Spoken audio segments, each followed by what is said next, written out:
अभी का ब्रेक के बाद समाचार में मैं हूं रमेश बेचैन। इस हफ्ते के हमारे गेस्ट है बहुत खास, क्योंकि ये पर्दे के सामने नहीं आते, पर्दे के पीछे रह काम करते हैं।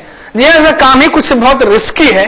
तो स्वागत करिए हमारे गेस्ट एजेंट गुड्डू पांडे का।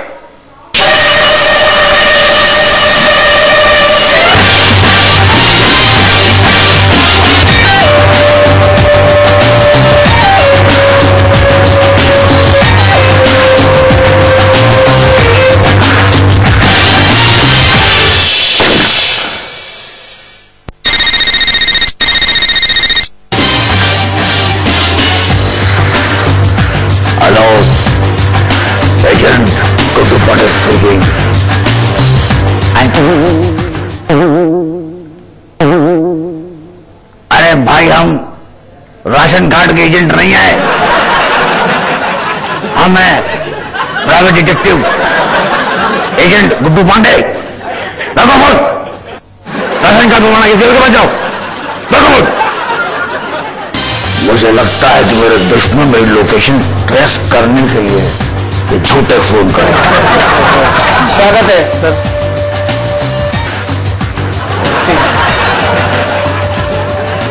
तो गुड्डू जी, अच्छा सर, आज आपका सिलसिला शुरू करते हैं। भाई जरा जल्दी कीजिएगा, हमारे असाइनमेंट वेट कर रहे हैं।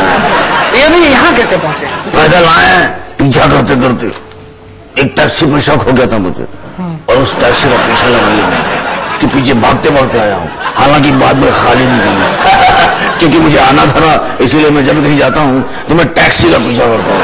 क्यों? बस में तो 4 रुपए का टिकट लगता है, इसलिए मैं टैक्सी का पीछा करता हूँ ताकि कम से कम लगे टैक्सी का पीछा करके आए, टैक्सी से आए। जी जी जी, एजेंट गुड्डू पांडे। अच्छा ये बताइए, एजेंट गुड्डू पांडे अपने दुश्मनों से कदम दे रहे हैं। अच्छा ये बताइए कि एजेंट कैसे बन गए आप? ये मेरी माँ की मेहरबानी है।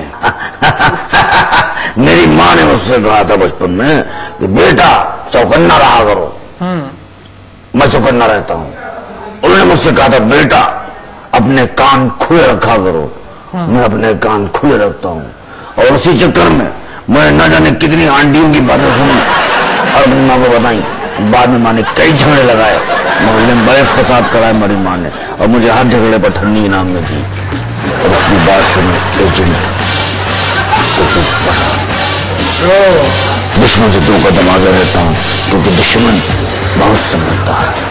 अच्छा ये बताइए कि ये तो बचपन में कहानी होगी, लेकिन आगे कैसे कहानी बढ़ी एजेंट बनने की, वो तो बताइए। अरे फिर जो हमारे ये फसाने बड़े हुए हमारे साथ साथ, तो हमको जो है एक सिक्योरिटी गार्ड ने हमको बोला कि उसको अपनी बीवी पर शक है। हमने उसकी तहकीकात करी और शक सही निकला। उसका लप्पा झप्पा टिंचू टिंचू टाइम टाइम किसी और से चल रहा था, और बस वहीं से हमारे अंदर आत्मविश्वास आया। हालांकि बाद में पत्नी ने उसकी वॉचमैन को बहुत धोया, हाँ बाद में, लेकिन हमको और विश्वास आ गया था क्योंकि मैं कर सकता हूँ जासूसी, क्योंकि मेरे अंदर एक जासूस है। दुश्मन बहुत समझदार है। अच्छा ये भैया, रिस्क बहुत होता है जासूसी के काम में, कभी धुनाई तो नहीं हुई आपकी? नहीं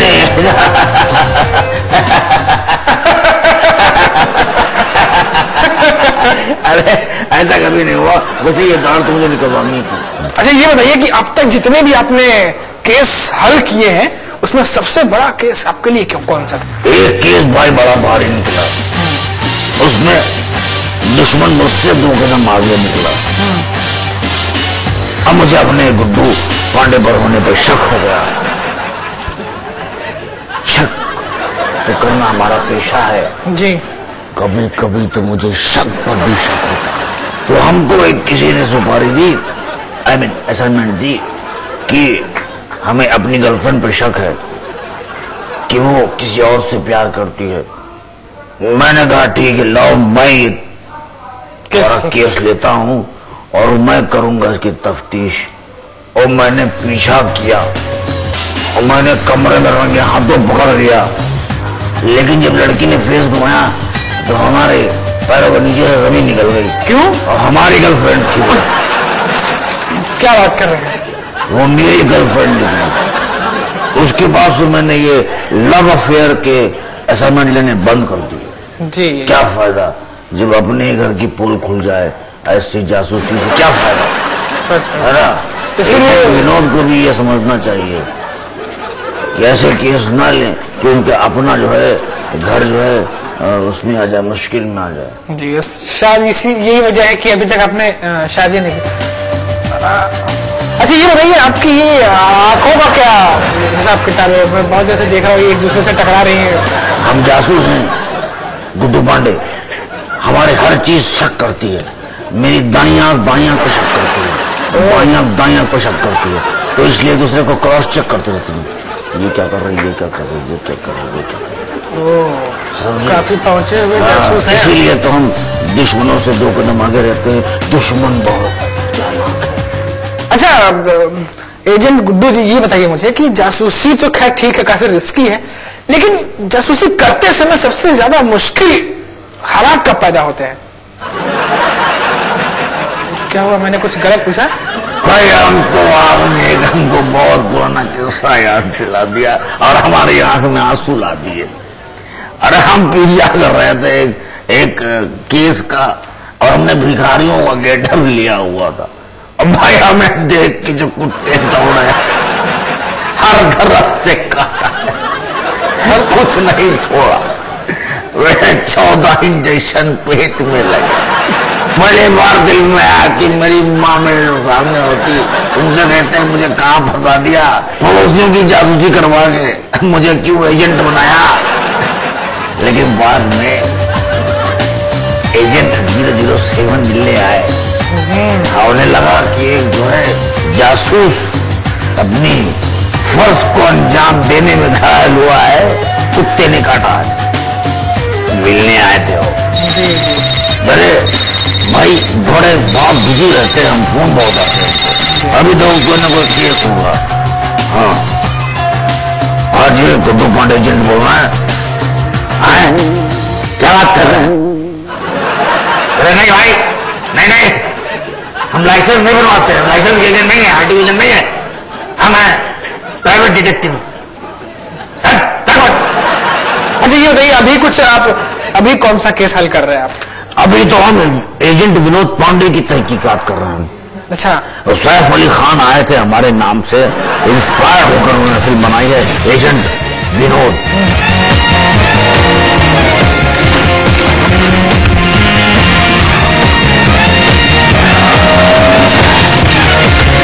हम जासूसी कर रहे हैं कि फिल्म कैसी बनी है और कैसी उसकी हो रही पब्लिसिटी। ये जासूसी फिलहाल हम कर रहे हैं, लेकिन हमको बहुत खुशी नहीं हुई है जितना हमने देखा अभी तक। म्यूजिक मुझे पसंद नहीं आया। अच्छा खैर चलिए। अरे ये बताइए, मैं ये गन पे मेरी नजर जा रही है, गन मैंने देखी है कहीं जेम्स बॉन्ड। ये गन बिल्कुल सही कहा आपने, ये गन जेम्स बॉन्ड की ही है। ये आप जब मेरे कुत्ते ने काटा था तो मुझे देखने आए थे वो, और वही हमने इनकी ये गन टपक ली थी। हमने कहा गुरु जी आए कुछ तो दे के जाए, भारत आए तो गुरु जी को हमने बेवकूफ बना गए। एजेंट 007 से कोई चीज चुराना कितना मुश्किल काम है। और समझिए मैं किस तरह का गुड्डू पांडे हूं। ये बड़ी जादुई गन है, इसमें से जब चाहो तब आग निकलती है, सिगरेट जला लो, दुश्मन सामने आ जाए गोली मार दो, क्योंकि दुश्मन बहुत समझदार है। और अगर पानी भी इसमें निकलता है पानी भी निकलता है। नहीं, तुम्हें भरोसा नहीं हो रहा? एक ही गन से गोली आग और पानी कैसे निकलेगा? तुमको भरोसा नहीं हो रहा क्योंकि तुमको बिना पानी से नहाए अपना शो खत्म करने की आदत भी तो नहीं है। देखिए तुम्हें दिखाता हूँ, पानी निकलता है। नहीं तुम नहीं मान देते ना, अभी मैं निकालता हूँ पानी। देखो बोलो नहीं, मुंह पानी चला जाएगा। फिजिक फिजिक और चकी सेन टाई निकाल लो अपनी, भाई साहब नहा लिए। समझ जाओ गुड्डू पांडे कह रहा है दुश्मन बहुत समझदार आए। रमेश बेचैन पे पड़ गया पानी, याद आ गई उन्हें उनकी नानी। एजेंट विनोद पड़ गया भारी। समाचार में इसी तरीके से सबकी आएगी बारी। खबरों का होता रहेगा इसी तरह प्रहार, क्योंकि ये है समाचार। मुझे दीजिए इजाजत, सहारा प्रणाम।